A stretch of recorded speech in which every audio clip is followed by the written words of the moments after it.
Ada nikmat batinah, yaitu kepuasan mendapatkan ma'rifatullah. Aku ulang lagi, kepuasan mendapatkan apa? Ma'rifatullah. Itu nikmat batin. Baik yang terkait Allah maupun terkait logika-logika tasawuf. Terkait Allah misalnya gini, misalnya kula mikir ya. Kula nu bolak-balik matur niki, berkali-kali di tempat ngaji ini. Mugi-mugi jenengan eling, mboten gadah masalah ingatan ini eling-eling. Eling-eling tenan. Wong nak soleh, ya soleh, soleh. Cek soleh mulai cilik, cek soleh dadakan terus husnul khotimah. Pokoknya napa? Soleh. Niku nak mati, niku bumi ku nangis. Nangise bumi ku kekurangan utawi kalong wong sing sujud ning ndekne. Ya Allah Gusti, biasanya wonten tiyang niku sujud teng nggen kula, dia berperilaku baik teng nggen kula, sakniki tiyang niku pun jenengan ambil, nangis bumi. Sakniki sing urip arek bedua-bedua, damel narkoba, damel ngefly, damel macam-macam lah. Itu nangis bumi. Langit semeneng. Semeneng. Gusti matur nuwun Gusti, orang itu saya tunggu lama, sekarang sudah engkau angkat ke tempat kami. Maksudnya diangkat teng langit. Sing bumi nangis, sing langit napa? Seneng. Nah, kemudian kita berpikir begini, bumi kok iso nangis ku piye? Nah, itu terserah sampean apa termasuk ulama zahir apa termasuk ulama batin. Kalau ulama zahir mengatakan bumi nangis itu mau kinayatun anil husni. Pokoknya pantese bumi itu susah, wong kelangan putra terbaiknya. Tapi nak cara ulama-ulama hakikat yang mengenali sekali betapa kudrohnya Allah, betapa kudrohnya Allah itu tidak terbatas. Itu yang meyakini bumi nangis itu nangis tenan. Misalnya ngaten kalau tak terangno malih ya. Kowe bayangno dadi Nabi Adam, ngrungokno kowe. Kowe bayangno dadi Nabi Adam. Nabi Adam tenan maksudnya. Terus Nabi Adam orang pertama dia tahu betul kalau dia dicipta dari bumi. Dan dia pula tahu betul, beliau tahu kalau dia bisa ngomong, bisa mikir, bisa macam-macam. Terus indukannya beliau itu bumi. Mesti pikiran Nabi Adam, jangan-jangan bumi ini juga bisa berpikir kayak saya. Ini kan materi saya, karena saya dari bumi ini bisa ngomong, bisa melihat macam-macam. Terus bedanya apa manusia mbek napa? Umpama kowe dadi Nabi napa? Adam. Orang yang dekat sekali, qoribu ahdin, dekat sekali dengan kesaksian kudroh Allah. Gini ku dekne roh nak materi ini ke bumi, dan dia orang pertama yang urung lali kamu nih. Tapi ketika sudah ribuan orang, mungkin jutaan orang lali, seakan-akan bumi itu tidak jenis dari kita. Bumi adalah hal yang berbeda dengan kita. Kita manusia berakal, bumi itu benda mati. Terus kowe katut wong goblok-goblok, bumi itu benda mati. Sajane ya rada kriminal wong Islam muni bumi itu benda mati. Enggak bisa berpikir, yang bisa berpikir hanya manusia. Itu kengawuran-kengawuran yang kita ciptakan sendiri, kita wariskan turun-temurun. Umpama kowe iku dadi ulama, ngomong ngono iku isin. Bumi kok nyekseni kowe sujud, banyu nyekseni mbok pangan, mbok ombe kanggo sujud. Semua itu bersaksi tentang kita. Nggih, lan nek sampean tanglet kula, cara melogika gimana? Begini, tak wari cara gampang-gampangan nggih. Tak warai tauhid sing kasyaf. Tauhid ini yang dawuh Sayyidina Ali lau kusifal khoto umastatu yakinan. Umpama somben tutup-tutup iku dibuka, akulah imanku ora tambah mbek pangeran. Karena tren dunia dan akhirat sama. Zaman ning dunia ya Allah ala kulli saing kodin, kok zaman ning akhirat ya Allah ala kulli saing. Cara Sayyidina Ali, somben aku wis matilah imanku ora tambah, meskipun aku ora swarga neraka. Lah kena napa? Darah padha wae, ning dunia ya pertunjukan kudratullah, ning akhirat ya pertunjukan kudratullah. Jadi pikirannya Sayyidina Ali seperti itu. Saya kan lahir misalnya tahun 1970. Berarti mulai Nabi Adam itu saya kan nggak ada. Ngerti-ngerti ada. Saya mengira waktu zaman tidak ada itu panjang apa cepat? Cepat, karena kita tidak melalui itu. Ujuk-ujuk wujud. Kadang aku mati ya wedi kan. Mau mati jebule kiamat 1 juta tahun kasih opo nang kuburan. Masuk di Khalillah ya. Makanya aku ya ora roh, tak tinggal turu sakmono kan yo nglilir. Nang nglilir terus nang ndi terus. Apa mlaku-mlaku nang donya apa piye nak turu ya kok ngani ngoyo turu kok ribuan tahun lintas. Terus ya apa jajal? Sampeyan tak takoki, misale sampeyan ning kuburan iku apa? Apa ngadepi mungkar nakir tukaran terus itu keselen tukaran kok nopo ratusan ribu mungkin. Nah terus kita dilatih. Kata Sayyidina Ali gampang latihan seperti kata Sayyidina Ali apa gampang ya udah menjadi wong alim. Pada akhirnya kita ini aku zaman urip yo ora roh karepe, ngerti-ngerti urip, mati yo ora roh karepe.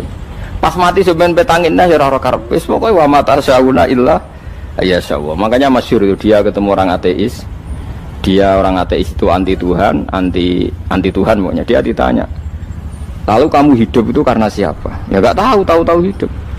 Lalu kamu mati yang menentukan siapa? Ya gak tahu, kalau tahu mati. Ya berarti Anda gak bisa menentukan diri kamu sendiri. Akhirnya dia taslim. Ya ada yang menentukan lah, ya ada yang menentukan itu dalam Islam disebut apa? Allah, disebut kalimatu haqqin alaiha nahya wa alaiha namut. Jadi kalau maknani itu kalimat yang benar-benar nyata, yang karena kalimat itu pula kita mendapat kehidupan, yang karena kalimat itu pula kita mati, yang karena kalimat itu pula kita akan bangkit lagi. Itu yang makna hakikat. Tapi kalau makna syariat nggak begitu. Kalau makna syariat begini, dan ini benar juga. Mulanya kena ada di ulama, ciri utama ulama itu jami'ul bayan. Dia kalau menjelaskan itu indah sekali, dan orang pasti taslim. Sama saya tak warai tenan. Sama kan biasa wiridan la ilaha illallah kan biasa, mulai mimpin tahlil sampai kepeksa mergo do tahlil melok, sampai sing darani bid'ah akhirnya ya melok tanggane napa? Tahlil. Soale wal. Kata Ibnul Qayyim Al-Jauziyah dalam kitab Zadul Ma'ad. Kitab Zadul Ma'ad itu kitab kesayangannya Sayyid Abdul Al-Haddad. Sayyid Abdul Al-Haddad itu pengarang kitab Zadul Ma'ad. Padahal kitab ini dikarang oleh muridnya Ibnu Taimiyah.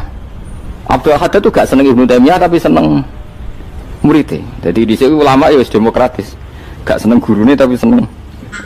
Saja nih Ibnu Taimiyah itu orang baik. Ya ulama top ya baik, ya waras top. Tapi ngerti-ngerti Wahabi itu identik dengan Ibnu Taimiyah. Akhirnya ulama ahli sunnah penyebut itu terus izin. Mulane kiai-kiai ra ono sing dalil kala Ibnu Taimiyah mergo dicap Wahabi. Padahal Ibnu Taimiyah wong alim. Di kitab-kitab kita termasuk Sayyid Muhammad piyambak nanya Ibnu Taimiyah kala Syekhul Islam no kala. Tapi kan ini sudah milik Wahabi sehingga kita ini terus akhirnya gak gelem nyebut. Ya jadi kitab koyo dalil fastabiqul khairat iki apa par iki dadi dalil yo dhewe-dhewe. Wah parah tenan wong-wong. Dulu saya melihat orang enggak kunut itu ya biasa. Mergo saya sebagai wong alim ngerti iku mazhab ya Abu Hanifah. Saiki nek ora kunut Muhammadiyah. Kita ini sebetulnya ahlul ilmi enggak tahu kunut itu mazhabnya siapa kita. Itu mazhabnya Abu Hanifah, yang kunut mazhab Syafi'i. Tapi tahu-tahu iki mazhab NU, iki mazhab Muhammad. Mana ada orang-orang ini bisa punya mazhab? Ngalime sepiro nganti dadi nopo? Mazhab. Tapi wis dadi bahasa, wis dadi nopo? Sewajo kabeh jane. Mas repot-repot. Tak warai iki. Sampeyan ben nglafadzno la ilaha illallah iku keren ya. Keren tenan mboten keren-keren. Ngendikane Ibnu Qayyim Al-Jauziyah itu gini. Min asliha khuliqatil jannah wa min asliha khuliqatin nar. Terus wa min asliha khuliqatid dunya wa min asliha bu'isatir rasul wa min asliha qatalar rasul. Wah, terus sampai sekarang saya tak bedai. Surga itu kan digawe kelas VIP mewah. Terus jari rugane widadari dulu kan nak wingi wis sebut. Kira 70. 70. Wayu kabeh ora ono sing kriting, wayu kabeh. Wayu kabeh terus gak tahu delok wong liya. Kadang bojo kita wis elek sik delok. Oh iya, widadari sifatnya maksuratun fil khiyam. Jadi gak tahu keluyuran ning ndi. Wayu kabeh. Lek surga yang semewah itu selek itu ya bagi mereka sing nglafatno atau yang menerima la ilaha illallah. Neraka sekarang dibikin dalam itu. Jadi Abu Hurairah neraka itu tes-tesane benda kamu jatuhkan ke neraka itu untuk santai ke bawah itu nunggu 70 tahun. Kila 70.000 tahun. Dikena HP mu mbok ceblok nang neraka itu cebloke ngenteni 70 tahun. Betapa dalamnya. Ngentekno bego piro ya bayang misalnya. Oh itu kontraktor mana saja tidak sanggup itu disuruh ngeduk kedalaman neraka. Iku ya mau kanggo wong sing menolak la ilaha illallah. Jadi kalimat ini luar biasa. Swarga digawe bagi yang nerima, neraka digawe ya untuk yang menolak. Itu kalimat sing kena tahlilan turu iku lho. Iku kalimat sing nggo alasan Allah gawe swarga. Terus kalimat sing suwe-suwe sing lafadzno diarani bid'ah iku. Itu kalimat sesakral ini nasibnya akhir zaman itu entek. Gara-gara dilafadzno tahlilan tersangka jadi apa? Beda. Dulu kalimat yang dipuja-puja penyebab surga dan neraka. Saiki kalimat itu tersangka. Mau perkara napa? Beda. Wis ki aja melok-melok, kowe debat ya ora iso makili aku sebarno iso. Kok kowe terusno dalan tok. Dah. Berarti la ilaha illallah itu kalimat yang surga dibikin karena itu, neraka dibikin ya karena itu. Kemudian Allah punya sunnah, lalu butuh pelatihan. Dikasihlah Allah gawe bumi. Piye manusia butuh latihan, dibikinlah bumi. Dan ini latihan ikrar la ilaha illallah dengan sadar, dibikinlah bumi, liyabluwakum terus dites. Wes digawe bumi, ono makanan, ono minuman, ono wong wayah, ono pegatan macam-macam, wong diutang wis mbulet macam-macam. Gue ngetes, eling la ilaha illallah apa eling utangi, eling la ilaha illallah apa eling kasuse, pokoknya dites. Karena nggak fair kalau Allah bikin itu kemudian nggak dites, dibikinlah darul imtihan. Dunia itu bahasa Arabnya darul imtihan, tempat tes-tesan. Imtihan mana apa? Tes, liyabluwakum, diuji. Wes diuji kita hidup. Artinya kita dihidupkannya pun oleh Allah demi tes-tesan la ilaha, itu disebut kalimatu haqqin alaiha. Nah ya sebenarnya kita hidup pun ini untuk dites. Pada akhirnya la ilaha illallah apa enggak? Paham ya? Wes dites. Allah itu juga secara hukum itu kan nggak fair, dites kok nggak punya pemandu, dibikinlah rusul, diutuslah para rusul untuk pemandu.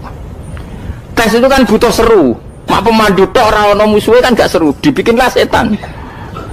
Saat ini sebagian kita sudah setan tapi ini ben seru. Lo ndak setan kan minal jinnati, wana serumangsamu setan usopo, baik setan minal jinnati. Nah, jadi kena muni auzubillahi minasyaitonir rajim terjemahannya berlindung Allah dari saya sendiri ya Allah itu. Lu itu kalau lama dulu biasa auzubillahi min syururi anfusina wa min sayyiati a'malina. Sebenarnya kita berlindung hanya dari setan yang jauh, iblis enggak. Ya setan diri kamu sendiri, min syururi anfusina, dari kejelekan diri kita. Ngomongnya do ujug, soalnya setan tuh makhluk gaib sing piye. Lah kowe iku sapa? Nganti kowe maksiat terus mergo akrab klop roh mbek setan klop mulai terus maksiat. Dah Allah ngutus pemandu yang ngecul setan ben fair. Napa? Fair. Jadi semua darul ibtila ini juga demi kalimat. Nah, makanya disebut kalimatu haqqin sing alaiha nahya. Kita hidup ya demi mendapatkan kalimat itu. Kita mati nanti ya demi kalimat itu, artinya mati ke neraka ya karena kalimat itu kita menolak atau mengabaikan. Masuk surga ya karena kalimat itu kita hormat, kita benar dalam memperlakukan kalimat itu. Berarti alaiha nahya wa alaiha nam. Terus wa alaiha nub'as karuan, kalau kamu termasuk minal aminin ya nub'as minas solihin, kalau minal kafirin ya nub'as minaz zalimin. Tapi semua desain dunia ini hanya demi kalimat la ilaha illallah Muhammadur Rasulullah. Nah ini kan penting. Bagaimana mungkin kemudian kalimat sesakral ini, sehebat ini, kemudian ada orang tahlil kamu tidur? Kok iso? Kalau janggal kok iso wong turu? Misalnya kayak mangkel, kalau mangkel sing mimpin Gus, wira barbar. Bagaimana mungkin kalimat yang menyelamatkan Anda kemudian Anda anggap problem? Elek gak? Elek. Apalagi kamu anggap ini bid'ah. Nak cara kula oke lah, ndongakno mayit itu gak ono tuntunan Nabi. Tahlilan gak ono tuntunan. Tapi wis muni tok kono tok. Artinya menduk kono tok ora usah nyerang kalimah, enak kalimah tetap kalimah thayyibah. Soal kowe ora seneng sing tahlil, mergo tiga profesi lah iku wonge wae gedhinge aja geman. Ya saya misalnya, saya kadang enggak cocok sama mubalek karena kadang profesi. Tapi saya tidak pernah anti pengajian bagaimana pun membawa syiar Islam. Tapi kalau mubalek kadang ora seneng, kadang takon entuk piro. Bareng sangone sithik, kok sumpah mek transportasi ini. Lah ngono kok mbok senengi ku piye? Tapi kita terus gedeng keliru, aku sungguh siar Islam. Mana ada pengajian didengar orang banyak tanpa mubalek? Gak iso. Ini iso melepukno barang-barang ra penting jadi penting iso. Lah cara guruku teng sareng, ning ape melepuk kanggo panggung barang perkara. Tapi kadang ya benar. Yang namanya mudin mubalek ya itu bisa benar bisa salah. Tapi kamu gak boleh gedeng kalimatnya. Piye kalimat itu kalimat hak. Nah, ini penting kalau utarakan sehingga zaman Nabi Sugeng ini rungokno tenan ngaji kula. Zaman Nabi Sugeng ada sahabat Namanya tuh Usamah bin Zaid. Ini sahabat kesayangannya Nabi, Hibbu Rasulillah. Usama itu diutus Nabi perang. Ini dengerin ya, diutus perang. Pas perang itu si kafir tadi menggal temannya. Ada yang tangannya putus, kakinya putus. Wah, seorang kafir ini sudah luar biasa. Bacok sana, bacok sini. Ketika terdesak oleh pasukan Usama, kebetulan Usama ini cakap ya, sama beberapa temannya orang Ansor. Orang kafir yang sudah Koto'a arjulana wa koto'a aidiana, dia pas terdesak bilang la ilaha illallah. Terus sama Usama tetap ditusuk, dibunuh karena dia berpikir ini qolaha muta'awwidzan, dia melafadzkan kalimat itu hanya berlindung dari pembunuhan. Setelah dilaporkan Nabi itu marah besar. Nabi ngendikan kaifa anta ya Usama bila ilaha illallah idza ja'at bika yaumal qiyamah. Kowe nak ditakoki la ilaha illallah ku piye? Piye-piye wis ngomong la ilaha illallah, tapi sampai ngomong ngoten sausé ngetoki tangan kula, maksudnya tangan kula tangan kelompok saya, tiga-tiga saya. Nabi tetap jawab kaifa bila ilaha illallah idza ja'at bika yaumal qiyamah. Pokoknya Nabi menyoal terus. Sampai menjadi fatwa ijma'nya fuqaha, siapapun yang melafadzkan la ilaha illallah harus kita terima meskipun qolaha muta'awwidzan, meskipun saat melakukan hanya cara zahir berlindung dari kematian, sehingga kita terima. Orang kafir yang 80 tahun kafir melafadzkan la ilaha illallah 1 menit menjadi mukmin. Sampai ada ayat kulil ladzina kafaru iyantahu yufar lahum ma qad salaf. Ini kalimat yang sakral, bahkan kafir yang 80 tahun saja menjadi mukmin hanya karena melafadzkan la ilaha illallah. Mulanya yang ngaji saya, yang senang saya, jangan pernah kamu mengatakan ada bid'ah yang orang bisa jadi kafir.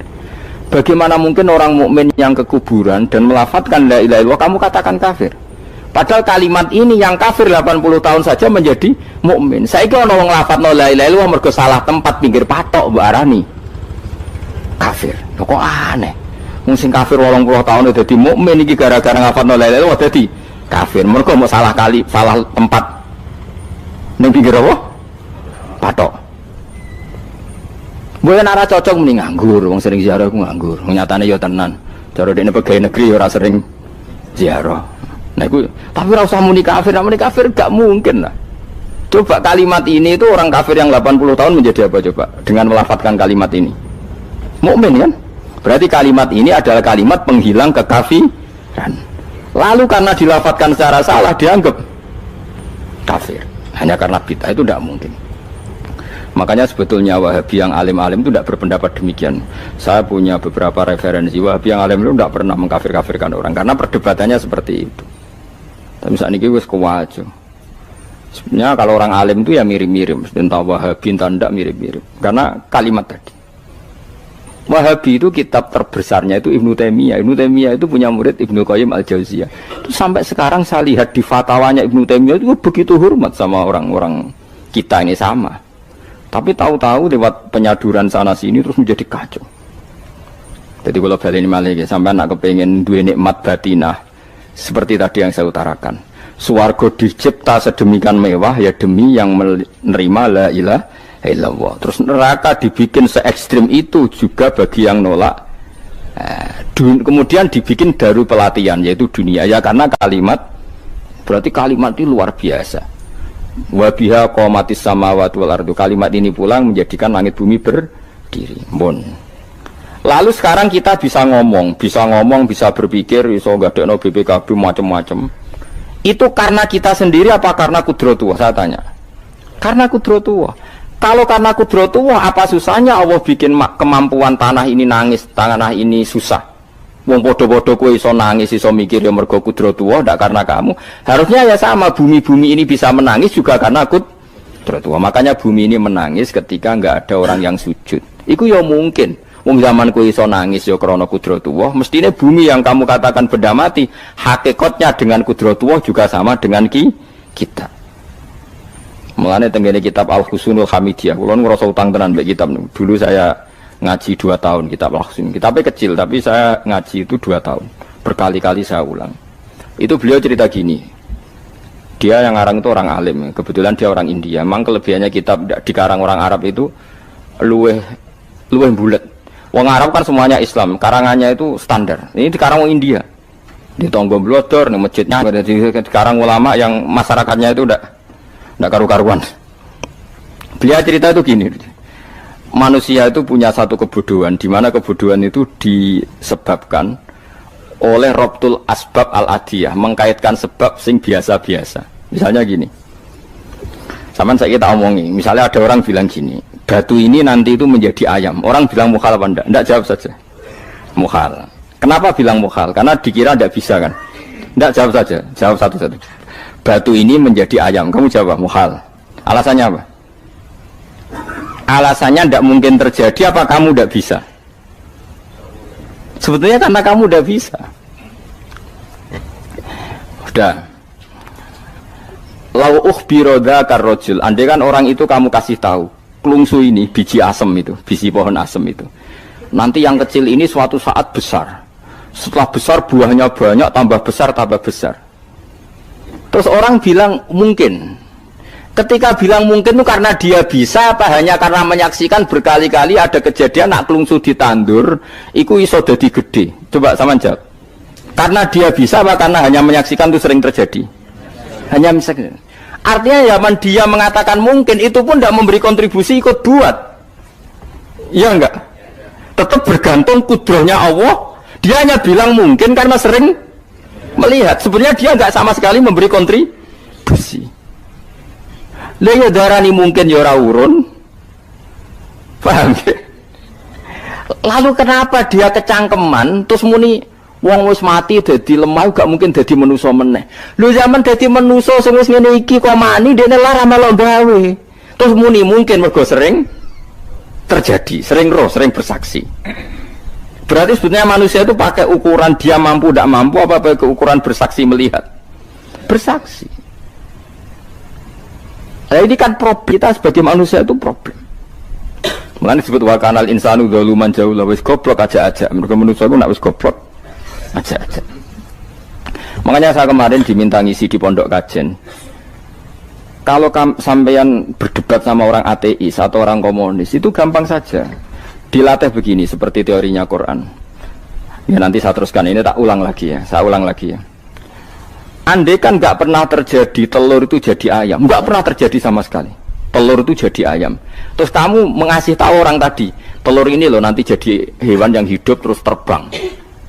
Mesti dia bilang mukhal, mau benda mati kok nanti jadi benda hidup yang terbang ngalor ngidul. Berhubung sering terjadi dan dia pun tidak ikut bikin, bilang mungkin. Paham ya? Saya ulang lagi ya. Berarti dia bilang mungkin karena sering apa? Terjadi dan dia lihat. Andai kan pertama kali gak ada telur sama sekali yang jadi ayam, terus pengalaman pertama di dunia belum pernah terjadi. Kamu kasih tahu telur ini nanti jadi ayam terus terbang. Orang ini bilang mukhal enggak? Mukhal. Berhubung sering terjadi bilang enggak? Nah berarti kita nanti bangkit dari kubur gampang saja bagi Allah. Cuma belum pernah terjadi kamu mengatakan mukhal. Nah makanya otak kita harus dibenahi. Makanya jogeman percaya ambek yang pernah kita lihat, yang sering kita lihat. Percayalah dengan akal, tapi akal waras deh. Karena waras itu serepot tatanannya wangil. Makanya Islam itu melatih. Kul falillahil hujjatul balighah. Misalnya begini ya, dulu kalau Gerwani atau PKI atau siapa sajalah, itu kalau melatih anak-anak TK, makanya seorang ulama harus punya kecakapan penjelasan ibanatul ahkam. Itu anak-anak kecil dilatih. Anak-anak kamu terpejam, mintalah manisan sama Allah. Ya Allah saya minta manisan, saya minta permen. Terus disuruh buka, dapat enggak anak-anak? Enggak dapat Bu. Wah berarti Allah enggak ada. Sekarang minta sama Bu Guru. Bu Guru kami minta permen dikasih. Berarti yang ada Bu Guru bukan Tuhan gitu. Akhirnya jadi gerakan ateisme. Nah sebetulnya untuk melawan gerakan itu kita harus melatih begini misalnya gini. Saya itu pernah ketemu sama orang yang berpikiran komunis. Oh komunis juga. Dia nantang saya gini, Pak Bah, pokoknya saya tidak bisa nerima konsep Tuhan. Sebelum Anda bisa menjelaskan kenapa ada Tuhan. Jadi, bocah kok elek ini. Nah, aku ngerti aja, sak cerdas ini tetap cerdas aku yakin, tetap cerdas aku. Rasanya selain raine seram meyakinkan, tapi pikir tetap cerdas. Kulo itu kan wong Quran gitu, artinya punya pikiran panjang. Mungkin di antara orang Islam kita ini tidak punya kecakapan menjelaskan. Tapi kalau orang sering baca Quran, apalagi dia ngaji tafsir ya, yang waras, maksudnya waras lah. Terus rapati seneng duit, barang ini penting. Kalau seneng duit, mari goblok. Yakin ulama seneng duit, mari goblok, tak jamin. Umpama alim wis kelas B, kelas C gak bisa, tahqiq gak bisa. Kalau tahu dikandani kanca kula, kula riyen ambek jenengan udah saya kaca akeh. Lah kena apa? Cok seneng duit kula. Duit wis masalah bagi ulama. Ora duwe luwih masalah kan ya. Maksudnya ora usah seneng tapi aja terus gak duwe. Sekarang saya tanya, Quran itu melatih kita gini. Quran itu sederhana kalau ngelatih tauhid, tapi orang pasti ingat. Kata Allah gini, enggak apa-apa, saya ada Tuhan enggak apa-apa, kamu yang Tuhan. Tapi buktikan kalau kamu Tuhan. Caranya gini. Am khalaqus samawati wal ardi. Ya enggak apa-apa, kamu yang Tuhan enggak apa-apa, tapi buktikan kalau kamu menciptakan langit bumi. Mereka pasti ikrar, ya tidak mungkin saya menciptakan bumi, saya lahir sudah ada bumi. Yesus lahir sudah ada bumi, enggak mungkin Tuhan. Terus Tuhan membuat pertanyaan kedua, am khuliqu min ghairi syai'in. Ya sudah, kalau saya ada Tuhan lalu enggak ada Tuhan, berarti alam raya ini tercipta oleh sesuatu yang enggak ada. Aneh enggak? Misalnya sebelum alam raya ini enggak ada Tuhan. Berarti sebelum alam raya ini kan adanya nihilisme, sesuatu yang enggak ada. Kemudian sesuatu yang enggak ada menjadi penyebab sesuatu yang ada. Aneh enggak? Menurut aneh, sesuatu yang enggak ada itu mestinya kan enggak bisa ngelabeti, enggak bisa berfungsi, enggak bisa ada gunanya. Wong jenenge ra ono iku ora marai apa-apa. Mau ora ono kok dadi sebab. Sesuatu yang menjadi sebab itu yang wujud apa yang enggak ada? Yang wujud. Sak takoki. Lah kalau enggak ada Tuhan, berarti alam raya ini lalu sebabnya apa? Ya dari ketiadaan, lalu tiada itu menjadi sebab. Lah yang tiada kok jadi sebab itu tekem lho. Mikir. Di mana-mana yang sebab itu harus barang yang wujud. Enggak boleh tiada kok jadi sebab. Ini kan jadi aneh, sesuatu yang tiada menyebabkan sesuatu yang ada. Terus dia bilang, ya pokoknya ronde ini kalah, Pak. Tahu kapan tak pikir aja. Pikir nganti mati temenang aku ini ngono.